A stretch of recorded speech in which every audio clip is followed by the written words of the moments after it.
Haleluya. Gereja mulai terus mengedukasi bahwa kita harus cinta tanah air kita Indonesia. Amin. Amin. Kita lahir di Indonesia, kita tumbuh, kita berusaha, bahkan kita akan mati di negara Indonesia. Untuk itu kita harus mengisi kemerdekaan ini dengan penuh tanggung jawab dan penuh dengan karya-karya. Amin. Amin. Saudara, hari ini kita akan sesuai dengan tema kita, The Purpose of Freedom. Kita sebelumnya hari ini tepat 80 tahun yang lalu Indonesia menyatakan kemerdekaan. Amin. Amin. Kita tahu semua kemerdekaan Indonesia bukan pemberian, tetapi melalui sebuah perjuangan, pengorbanan. Katakan perjuangan dan pengorbanan. Perjuangan dan Setelah berjuang, pengorbanan. berkorban, saudara, nggak sampai di situ. Indonesia setelah dikatakan merdeka, banyak agresi-agresi terjadi lagi, saudaraku. Yang pertama, saudaraku, terjadi agresi yaitu pada tahun 1947. Coba klipnya, saudara, tolong dibantu. Ya, bahannya sudah. Oke. Belanda datang lagi, saudaraku, ingin merebut kemerdekaan lagi. Kita bertahan lagi. Kenapa bisa bertahan? Karena kesatuan, karena kekompakan, karena ingin merdeka. Saudara tahu kalau di merdeka semuanya nggak bebas, semuanya dibelenggu, masa depannya nggak jelas. Sama hidup kita kalau terus dibelenggu dengan dosa, kita tidak akan pernah merdeka dan mengetahui apa yang Tuhan ciptakan di dalam hidup kita untuk menuju satu tujuan yang mulia. Amin. Ya. Kita lihat dalam agresi militer, terus terjadi lagi yang kedua, terus dirongrong. Ya, terus ingin direbut kembali. Tidak hanya dari luar negeri, dari bangsa asing yang masuk ke dalam negeri, tetapi dari dalam negeri juga ada pemberontakan, saudaraku. Apa yang terjadi?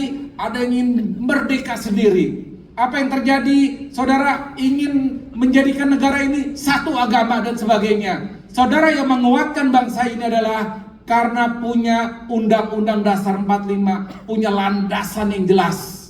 Yang kedua, punya value, yaitu Bhinneka Tunggal Ika. Walaupun berbeda-beda tetap satu. Lalu punya nilai, punya value, saudaraku. Ada 5 Pancasila. Di situ jelas bahwa kita ada negara ketuhanan yang Maha Esa. Kita harus mempunyai kerakyatan yang dipimpin. Kita harus bersatu. Kita harus punya keadilan. Semua nilai-nilai itu ada. Itulah yang membuat negara kita sampai 80 tahun ini bertahan. Amin. Satu rekor, ada 17.500 pulau. Garis pantainya ada 110.000 kilometer. Ada 110 bahasa suku dan 800 lebih suku-suku bangsa. Kenapa bisa bersatu? Satu yang pasti, Tuhan Yesus sayang sama Indonesia. Amin.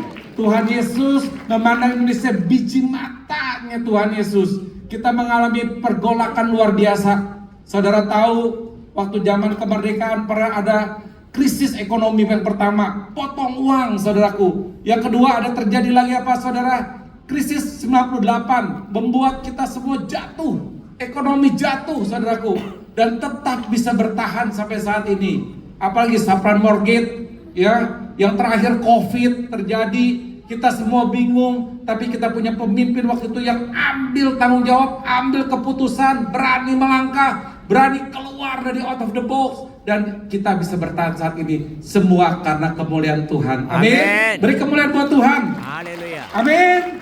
Kita bersyukur. Maka kita harus sayang sama bangsa kita. Yes. Kita harus doakan pemimpin kita, Bapak Prabowo. Kita harus doakan semua kabinet merah putih. Kita doakan semua, kita ada di Provinsi Banten, doakan gubernurmu, doakan wali kotamu, semua orang-orang yang takut akan Tuhan.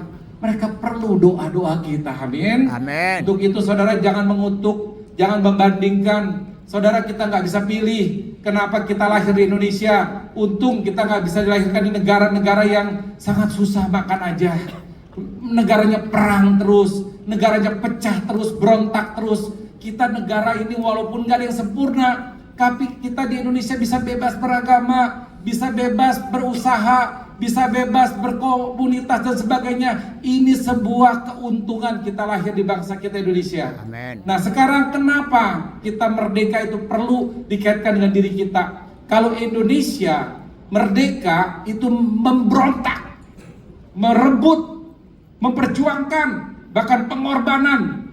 Loh, kita dikasih kemerdekaan, untuk masuk dalam kerajaan Allah yang tergoncangkan itu pemberian, bukan hasil usaha kita, bukan hasil usaha kita. Perbuatan baik tidak menyelamatkan kita. Perbuatan baik tidak membuat kita masuk ke dalam kerajaan yang kekal. Pelayanan saudara semua tidak membuat Anda jaminan masuk ke dalam kerajaan Allah. Sumbangan-sumbangan gereja, perpuluhan, persembahan tidak menjamin uangmu untuk bisa tinggal kekal bersama Dia di dalam kerajaan Allah. Yang bisa adalah engkau harus punya hubungan intim dengan Tuhan. Amin. Dan ketemu dengan panggilannya Tuhan. Ya. Pertobatan total. Amin. Amin. Saudara, kemerdekaan itu apa sih? Kemerdekaan simple. Bukan hak untuk melakukan keinginan, akan tetapi kekuatan untuk melakukan apa? Apa yang benar dan berkenan di hadapan Tuhan. Jadi jangan kita hanya senang dengan merdeka. Kalau dulu pejuang-pejuang kita, pendiri-pendiri kita hanya bebas merdeka, bebas nggak ada yang ngekang lagi, bebas mau melakukan apa, bangsa ini nggak sampai 80 tahun bersatu dan sangat diberkati Tuhan. Buktinya waktu tidak sepakat mau melakukan bebas apapun, terjadi pemberontakan. Bahkan di sini ada masih ada oknum-oknum yang ingin memerdekakan. Banyak orang yang ingin punya konsep sendiri, maju jalan sendiri. Dari dalam ada pemberontakan sama. Kalau hidup kita sudah dimerdekakan oleh Yesus, oleh darahnya yang mahal, apakah kita masih mau memberontak kepada Dia yang menyelamatkan kita? Saudara, kemerdekaan itu adalah kekuatan untuk melakukan apa yang benar dan berkenan. Karena tanpa dimerdekakan oleh Tuhan, kalau masih saudara terikat dengan dosa, kita nggak bebas untuk melakukan apa yang benar dan berkenan di hadapan Tuhan. Untuk itu di dalam Galatia Paulus berkata, saudaraku, bahwa kita dalam Galatia 1 ayat yang kelima, Galatia 5 ayat ke-1, Kristus telah memerdekakan kita supaya kita benar-benar merdeka. Kata benar-benar merdeka berarti ada yang nggak benar merdeka. Benar ya? Merdeka tapi tidak merdeka. Merdeka tetapi tidak mempunyai kebebasan untuk berekspresi, untuk melakukan yang berkenan di hadapan Allah. Saudaraku, berdirilah teguh dan jangan mau lagi dikenakan kuk perhambaan. Karena dosa adalah dosa. Dosa bukan masalah, saudaraku. Kalau saudara membuat dosa adalah sebuah masalah, saudara akan berkata, semuanya juga melakukan hal yang sama. Namanya di dunia, mana ada yang kudus. Aku sudah tidak berdaya lagi. Karena aku berbuat dosa, karena pasangan di sebelahku. Karena aku berbuat dosa, karena himpitan ekonomi. Karena aku berbuat dosa, karena sistem membuat aku seperti ini. Dosa adalah dosa. Dosa bukan adalah masalah.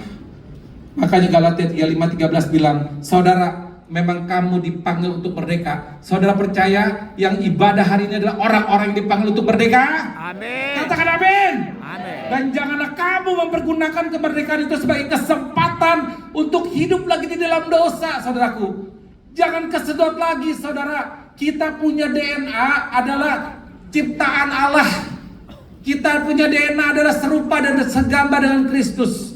Untuk itu jangan kotori DNA kita dengan masuk lagi ke dalam dosa. Nature kita dosa, keturunan kita dosa. Kita punya daging dan roh penurut, tapi daging itu sangat berlawan dengan roh.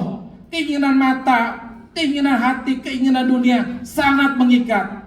Apalagi kita semua orang yang ada di marketplace yang bekerja begitu memikat. Kita dibangun purpose kita, tujuan dengan rasa marah, dengan rasa-rasa ingin diakui, miskin, ingin cepat kaya, ingin cepat maju. Hal-hal demikianlah yang membuat kita ketarik. Karena apa? 1 Timotius 6 ayat 10 bilang, karena orang yang ingin cepat kaya, karena orang memburu uang, orang itu keluar daripada firman Tuhan. Itu cinta uang, memburu uang adalah akar dari kejahatan. Maka Tuhan Yesus nggak takut sama iblis. Dia membandingkan dengan dua, Mamon dan Allah. Kerajaan Allah, damai sejahtera, sukacita. kerajaan mamon, kekuasaan, kekayaan, dan kemasyhuran. Saudara, kita ada di mana sekarang? Tapi yang terpenting hari ini, saudaraku, kita akan sedikit berbicara kenapa dosa itu bukan sebuah perbuatan. Dosa adalah sebuah ikatan, sebuah perhambaan.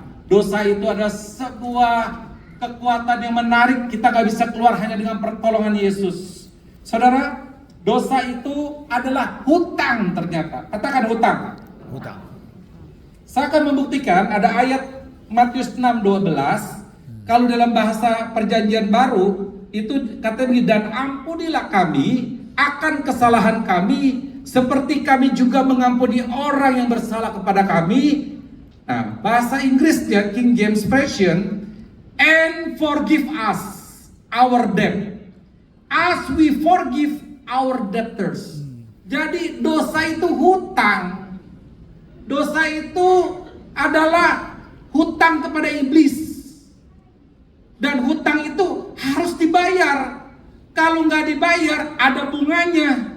Kalau ada bunganya numpuk. Saudara pernah yang kena pinjol, pernah yang kena kredit card, awalnya enak, dapat duitnya enak, akhirnya saudara pokoknya lebih besar dari bunganya. Sama dosa, hasilnya lebih berat daripada resiko yang kita perbuat sementara. Hasilnya adalah kematian, saudaraku. Saudara, hutang itu nggak bisa dibayar dengan hal-hal yang tidak ada kontekstual. Kalau saya hutang uang sama Pak Indra, Pak, saya pinjam 10 juta karena kenal pendeta, kasihlah 10 juta.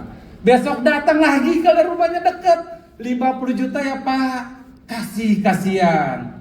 Besok lagi datang lagi 100 juta, bawa Lisa, oh shalom, kasih lagi 152 juta. Datang lagi dikasih tahu, stop. Ini udah gak bener.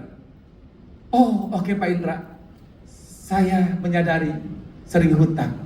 Jadi saya tidak berhutang lagi ya Pak Indra. Terima kasih, selamat pagi. Pada bilang enak aja, belum lunas. Berhenti hutang bukan berarti melunasi hutang. Berhenti berdosa bukan berarti kesalahanmu itu diampuni oleh Tuhan. Kalau tidak ada pertobatan yang kekal. Jangan tegang, saudara. Yakobus 1:14 ayat 15. Supaya lebih afdol, saya mau kasih lihat kenapa hutang. Kita hutang sama iblis.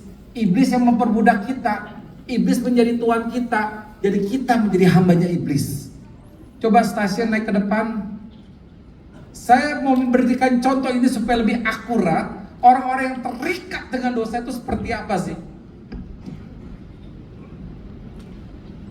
Oh, yang kemarin yang ikat. Iya. Orang kalau sudah berdosa, tangannya terikat. Karena saya ikat dia tidak bisa berbuat apapun tanpa. Orang yang berdosa melakukannya nggak bebas, diikat tangannya. Yang kedua, orang berdosa itu kakinya juga diikat. Coba Tasya bantu, Tasya melorot. Ya. Tangannya diikat, kakinya diikat.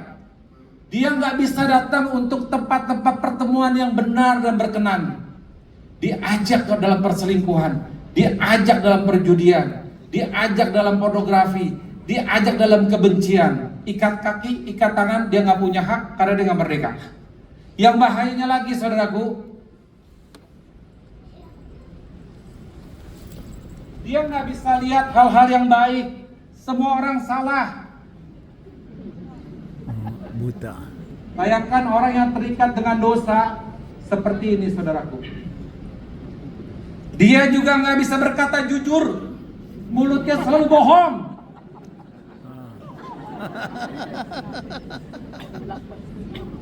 Kasihan deh. Ini orang berdosa, nggak cukup, saudaraku. Dia kaya, dia hebat, dia punya kekuasaan, tapi secara roh dia dibelenggu.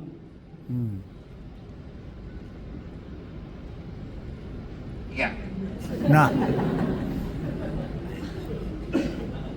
Ini nggak ada tali yang gedean ya. Ya.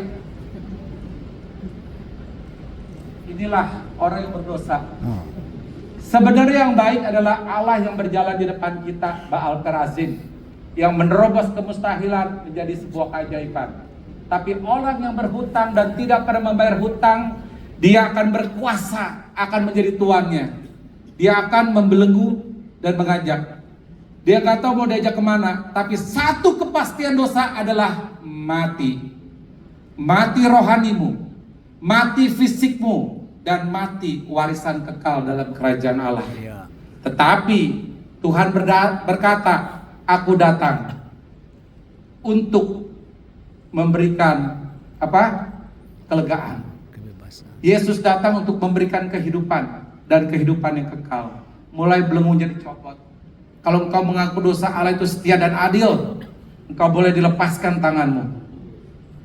Lalu darah Yesus yang menyempurnakan. Iblis datang untuk membunuh, mencuri, membinasakan. Aku datang untuk memberikan kehidupan dan kehidupan yang kekal. Baru dimulai, mulutnya bisa bernyanyi, bisa berdoa, bisa memuliakan nama Tuhan, bisa mendeklarasikan firman.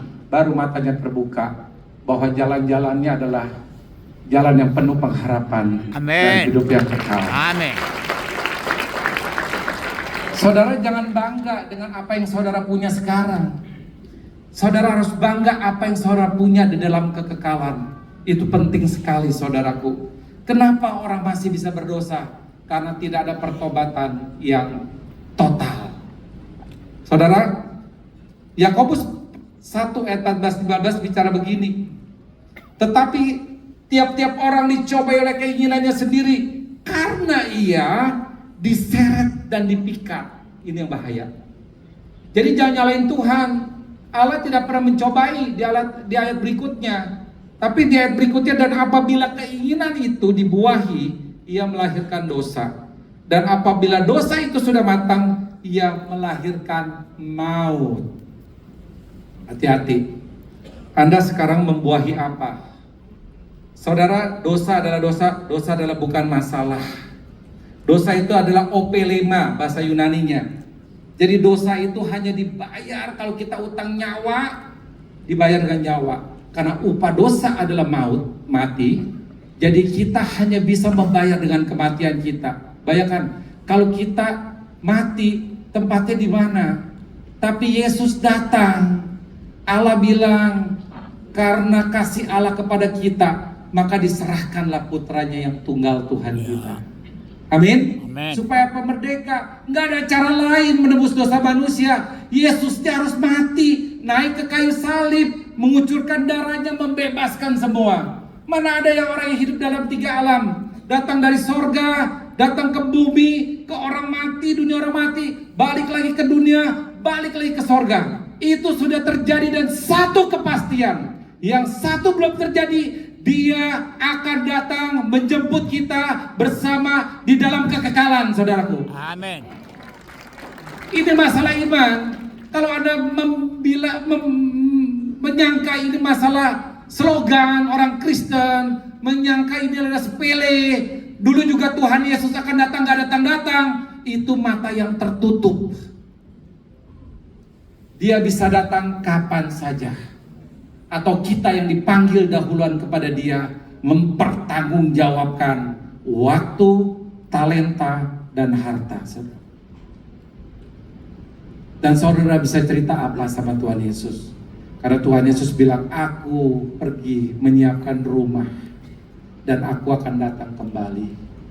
Kita saat ini sama-sama menunggu Tuhan Yesus datang yang kedua.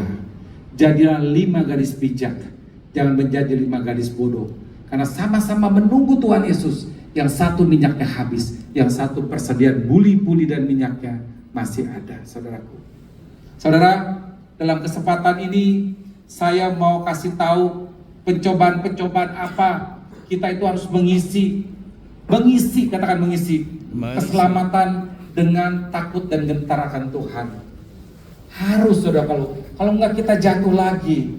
Tuhan tahu kita lemah. Makanya kita perlu, gereja ini adalah gereja komunitas yang relevan. Gereja komunitas, kenapa Tuhan mau komunitas? Karena kekristenan itu sebuah perjalanan, kekristenan itu sebuah perubahan hidup, kekristenan itu ada sebuah pengalaman bersama Tuhan, bukan pengetahuan. No, makanya kita harus berkomunitas. Kita harus masuk home. Kenapa? Membangun support system, berjaga-jaga. Kita harus banyak yang doain, kita harus banyak yang tegur, kita harus banyak yang kasih arahan, saudaraku. Kita perlu mentor dalam hidup ini. Maka saya juga menghimbau saudara-saudara yang punya perusahaan yang besar-besar, yang menengah, punyalah spiritual rohani, advisor spiritual rohani, yang boleh ngomong apa adanya, salah dibilang salah, benar dibilang benar, supaya apa? Tracknya benar, saudaraku. Kalau enggak, perusahaan akan terus memperluas, akan terus mengambil untung tanpa harus mengerti tentang kebenaran firman. Amin. Saudara, mari kita cek. Kenapa orang suka jatuh lagi? Saya bilang tidak ada pertobatan yang total. Kenapa? Karena dipikat tadi dan diseret. Satu, dipikat sama apa? Rasa ingin cepat kaya, balas dendam, semuanya itu hal-hal yang dari duniawi, saudaraku. Kita cek cepat aja hari ini. Tanyakan kepada diri Anda yang pertama. Kalau Anda hari ini adalah orang-orang yang masih belum benar-benar merdeka, benar-benar merdeka, baru benar merdeka. Pertama, tanyakan di mana Anda sering dicobai. Jangan dijawab. Jawab sendiri aja dalam hatimu dengan Tuhan. Atau hari apa dan jam berapa selalu Anda jatuh dalam hal yang sama, lubang yang sama. Tanya sama Tuhan. Yang kedua, tanyakan di mana Anda paling sering dicobai. Anda nggak kuasa, nggak mau, tapi ikut terus. Si iblis tuntun terus. Tangan nggak bisa berontak, kaki nggak bisa melangkah yang Tuhan mau. Yang iblis mau yang terus tunjukkan. Apakah itu terus Anda kerajingan dengan judi online? Anda kerajingan dalam berjudi, kerajingan dengan pornografi, kerajingan dalam perselingkuhan, kerajingan dalam hal-hal yang akan hancur. Banyak orang ingin melakukan at any cost untuk kesenangan dan kebinasaan. Tapi sedikit orang-orang yang semua mentumpahkan daya raga hartanya untuk sebuah kekekalan, saudaraku. Yang ketiga, saudara tanyakan. Kedua, sering dicobain di mana? Di rumah, di kantor, di luar kota, di penginapan luar kota, di komunitas, di organisasi, di mana yang membuat Anda terseret jauh dari Tuhan dan kemuliaan Tuhan. Berontak, keluar, dan lakukanlah yang berkenan di hadapan Tuhan. Makanya kita perlu accountability. Kita harus mempertanggungjawabkan hidup kita. Kalau saya dengan tim pengembalaan, kita nggak ada yang tersembunyi. Kita harus ngomong apa adanya. Kita harus ngaku apa adanya supaya apa? Dijaga. Paling nggak istrimu bebas untuk mengoreksimu. Suami kasih hati yang sebesar-besarnya. Istri yang paling jujur. Istri yang paling apa adanya. Suami, istri-istri juga berikan. Boleh dikritik sama suami. Oleh anak-anak, itu adalah support system yang paling luar biasa, saudaraku. Yang ketiga, siapa yang bersama kalian saat Anda dicobai? Tinggalkan kelompok itu, saudaraku. Anda jangan terus terseret. Mungkin Anda sekarang punya kelompok judi, punya kelompok dugem, punya kelompok macam-macam yang membuat Anda nggak merdeka. Tinggalkan pagi hari ini, ambil komitmen sama Tuhan. Yang keempat, kondisi perasaan apa yang memicu kamu jatuh? Lagi rasa marah, rasa bosan, tertekan, atau setelah keberhasilan selalu ingin celebrate, bukan di gereja, bukan datang, bukan di konser atau di home, tapi datang ke karaoke, datang ke diskotik, datang ke hal-hal yang rame, celebrate, saya berhasil. Tuhan sedih loh. Tuhan sedih. Atau jangan sombong yang pelayan-pelayan. Setelah sukses melakukan ibadah Nusantara memuji, kemarin ada Pasir Timbu Hede, pastor rame, kita lupa diri, kita sombong, kita anggap ini hasil kita, usaha kita membandingkan. Itu kejahatan di mata Tuhan. Tidak ada sedikit pun tanpa seizin Tuhan gereja ini berdiri. Gereja LMCC harus strict pada misinya. Pengembalaan, pemuritan, dan penginjilan. Kita berlomba dengan dunia. Kita bersaing dengan dunia yang begitu indah dan memanjakan para jemaat, saudaraku.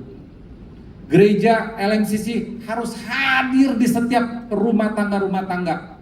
Makanya saudara, kita disediakan nanti ada overcome, ada build man untuk pria, ada parenting life. Kita sediakan nanti ada married for life. Kita belajar, kita dimuridkan harus serupa dengan Kristus. Supaya apa? Saat dia jemput kita, kita siap, saudaraku. Saat dia jemput kita nggak bercacat di hadapan dia. Itu penting sekali. Maka cek 4 ini. Kalau engkau orangnya, engkau minta ampun sama Tuhan. Benar-benarlah merdeka, saudara. Amin. Nggak ada waktu lagi. Kita nggak tahu kapan kita mati. Yang sehat besok bisa mati, saudaraku. Saat mati kita bisa bilang memuji Tuhan kan, Tuhan, ku serahkan semua ke dalam tanganmu. It's finished. Mesti kan begitu. Saya banyak mendampingi orang yang ingin mati. Banyak yang ketakutan. Banyak nggak tahu siapa yang jemput. Saudara harus dijemput sama Tuhan Yesus. Karena kita tahu tempatnya ada di mana. Amin. Jadi penting sekali, saudaraku. 4 ini ceklah pada siang hari ini. Yang terakhir, bagaimana saudara harus mengalami pertobatan yang total. Pertama tadi saudara harus benar-benar masuk ke dalam komunitas. Saudara harus mau dimuridkan. Saudara harus datang kepada Tuhan dan Tuhan mendekat kepada saudara. Kita baca Matius 11 ayat 28. Marilah kepadaku semua yang letih, yang lesu, yang berbeban berat. Aku akan memberikan kelegaan kepadamu. Pikulah kuk yang kuberikan, karena kukku adalah ringan, saudaraku. Ya, di sini nggak ada, tapi saya bacakan ayat berikutnya. Kuk yang dipakai adalah ringan, enak dan tidak berat. Intinya begitu, saudara. Kenapa Tuhan bilang pakailah kukku? Kata kunci Matius 11:28 adalah pertobatan total. Tuhan tahu kita banyak yang letih. Kita tahu Tuhan banyak kita yang lemah, yang lesu. Tuhan bilang marilah. Kata marilah itu adalah ajakan.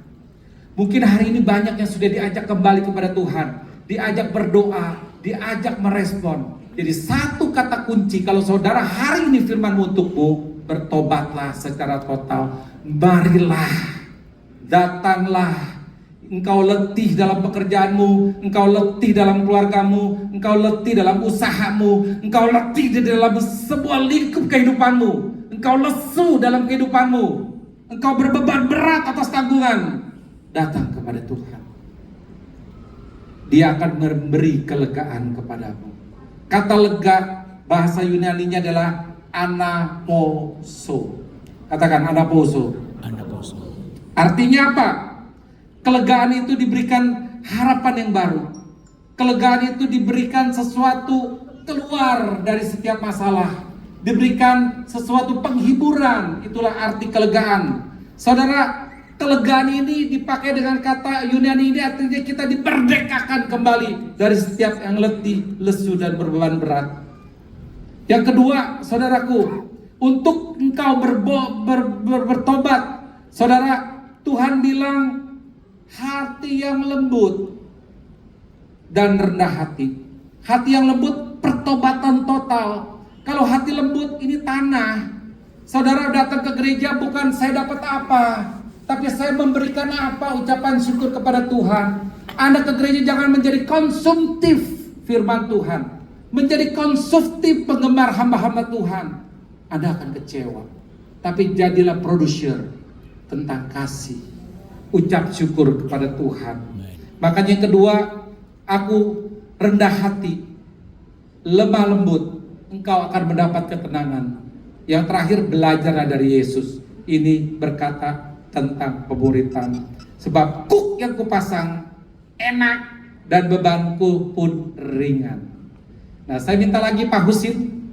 Wah, tepuk tangan untuk Pak Husin. Dari jauh deh. Ini kan suaranya kedengeran ya.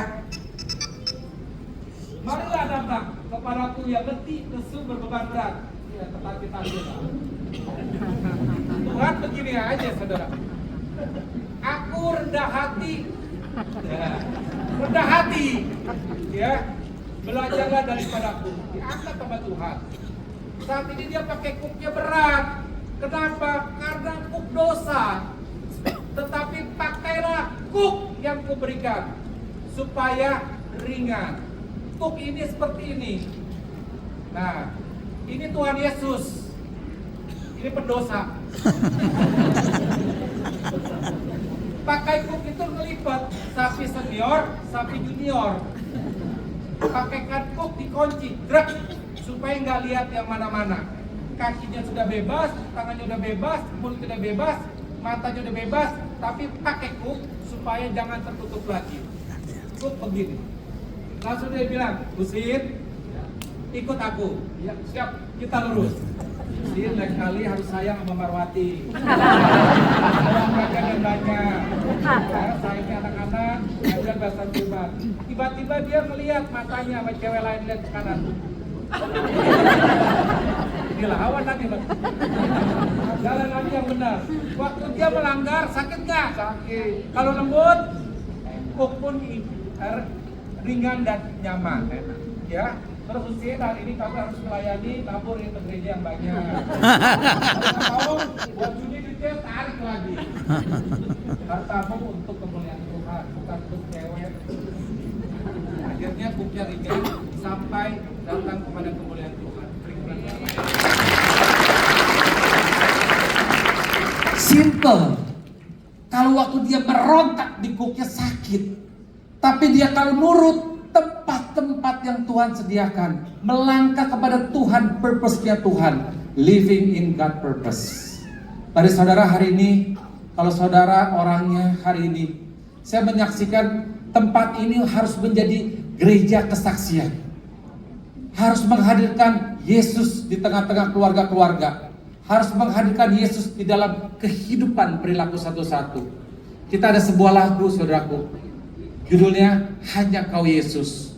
Lagu ini lagu yang keempat yang akan kita launching setelah lagu Menang. Tapi pencipta lagu ini anak muda. Dia ngalamin Tuhan. Dia tadinya hidup di dalam kekhawatiran akan uang, ketakutan akan gak dipuji, ketakutan akan gak popularitas. Tapi Tuhan memanggil dia datang ke tempat ini. Saya ingat malam-malam kita ada persiapan. Masih rada angkuh. Ya oke, saya penyanyi dari Sony. Ya saya bisa begini. Ada rasa kesombongan saya lihat. Tapi Tuhan bilang, ini orangnya. Layani dia. Saya Melisa komitmen, kita kasih kesempatan. Saudara, kalau orang udah punya respon yang baik, orang ini luar biasa. Dia datang kepada Tuhan, dia bertobat, tapi tidak benar-benar merdeka. Waktu dia benar-benar merdeka, saudaraku, dia ngalamin Tuhan, dia ikut overcome. Sekali dia datang nggak ngalamin apa-apa. Kenapa? Karena nggak rendah hati, nggak lemah lembut. Dibilang ini overcome atau nanti build sebuah program, keharusan. Saya tahu waktu dia ikut kadang nggak enak sama saya. Dia keluar. Tapi Tuhan kalau sudah memanggil, tidak ada yang bisa disini. Amin. Suatu hari dia ada kerinduan. Dia datang lagi. Dia udah bosan dengan kuknya dunia. Dia mau pakai kuknya Tuhan. Saudara, apa yang terjadi? Tuhan kasih dia hikmat. Bikin lagu untuk perjamuan kudus. Bikin lagu untuk praise and worship. Dia bilang, kok gampang ya? Bikin lagu sebentar duduk di bobok kabin, dapat lagu. Judulnya Mazmur 23, lihat kebun teh, lihat apa? Tuhan gembala ya. Lihat begini, aku mau begini. Dan ini begini. Sampai kaget. Merinding saya. Orang kalau ketemu Tuhan, kakinya merdeka, tangannya merdeka, mulutnya bisa berucap. Semua casing ketopong keselamatan turun. Dia kemarin cerita terakhir sama saya udah gak kuat di tempat entertainment ini. Kok saya jadi asing? Kok saya jadi jauhin sama teman-teman? Biasa saya celebrate, kedugem, saya minum, saya ngerokok. Sekarang begitu ketemu dengan Tuhan, saudaraku, ngerokok aja berhenti, vape aja berhenti. Maunya ada di gereja, maunya nyiptain aja, saudaraku. Kalau saudara lihat dari tim TikTok, itu orangnya lagi bikin TikTok terus sekarang. Sampai kemarin villa 240.000 orang yang lihat. Itu Tuhan. Lagu Hanya Kau Yesus itu Tuhan. Bahwa gereja ini akan mempertobatkan banyak jiwa-jiwa. Amin. Saya nggak bisa sendiri. Saya minta saudara semua terlibat dalam pelayanan. Memang pelayanan tidak akan bisa menyelamatkanmu, tapi pelayanan bisa menyelamatkan banyak jiwa-jiwa. Ya. Jason sekarang gampang nangis, sama papanya pulih. Ya, mesti ada papanya di sini. Sekarang dia nggak bisa speechless kalau ngomong tentang Tuhan. Dia mulai mewarnai gereja ini. Lagu-lagunya mulai terus dinyanyikan. Lagunya itu bukan karangan, tapi firman. Lagu Denganmu ini kalau saya dengar aja ampun deh. Gimana Jason? Beri kebenaran buat Tuhan. Apa yang kamu alami hari ini? Sejujurnya aku juga maksudnya sampai detik ini penyertaan Tuhan tuh luar biasa buat aku. Aku tuh dulu banyak terbelenggu dosa, saudara. Saya jadi nggak bisa ngomong tentang kebaikan Tuhan. Saya rasanya munafik gitu, saya ada di gereja. Berkali-kali saya di gereja, tapi saya pulang masih ngerokok. Saya berkali-kali di gereja. Saya juga masih ngelawan orang tua di rumah. Berkali-kali saya di gereja, saya menyembah Tuhan, tapi di rumah juga saya nggak jaga kekudusan. Tapi kemarin overcome, saya dengan kerendahan hati. Saya cuma, kenapa saya ada di gereja ini terus? Saya menanyakan sama Tuhan, Tuhan kenapa ya Jason ada di gereja ini terus Tuhan?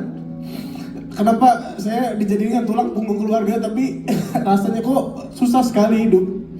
Tapi waktu kemarin overcome, saya ngerasa Tuhan kayak ngasih saya kesempatan. Tuhan kasih saya buat Jason sini. Kamu udah lama, kamu berbeban berat. Hari ini saya akan memberikan kelegaan buat kamu. Amin. Hari ini saya akan memberikan kamu tobat kemudahan. Yes. Makanya hari ini saya nggak peduli orang lain ngomong apa tentang hidup saya. Saya nggak peduli orang lain berbicara apa tentang hidup saya. Tapi hari ini hidup saya mau serahkan untuk Tuhan Yesus. Amin. Haleluya. Kebenaran buat Tuhan saudaraku. Amin. Dia nggak peduli lagi, dia merdeka dalam gua. Dia takut miskin, dia takut nggak punya duit. Kalau nggak ada show dia marah semua dirinya. Dia takut terus mempertahankan apa kata netizen, bukan apa kata Tuhan. Dia hidup dibangun atas kata harga diri, bukan kata firman. Marah saudaraku. Mari kita nyanyikan satu lagu ini. Saya akan berdoa buat saudara semua. Yes, amen. Kalau Jason bisa benar-benar merdeka. Saya bilang, Jason hari ini kau harus ada di komunitas. Jason hari ini kau harus mau dimuridkan. Dan engkau akan hidupmu berkelimpahan. Menjadi berkat, bukan untuk diri sendiri. Beri kebenaran untuk Bapak. Amen. Mari saudara kita nyanyikan lagu sebagai tanda syukur kita hari kemerdekaan. Engkau bebas kalau kau rendah hati, lemah lembut, dan merespon yang letih, yang lesu, berbeban berat kepada Tuhan. Kita naikkan lagu pujian ini, lagu LMCC Worship untuk memuliakan nama Tuhan. Mari semua angkat suaramu.